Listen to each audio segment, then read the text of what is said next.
Bonjour, nous sommes le mercredi 9 mars et l'élection présidentielle est dans 32 jours. Et aujourd'hui, nous allons nous demander: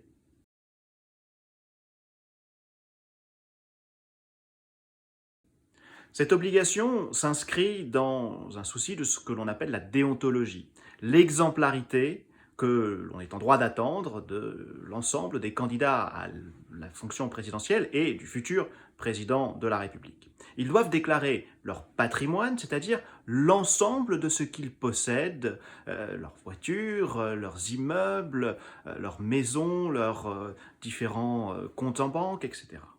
Et cette déclaration de l'ensemble des candidats est publiée avant les élections pour que l'on sache ce que le futur président de la République détient.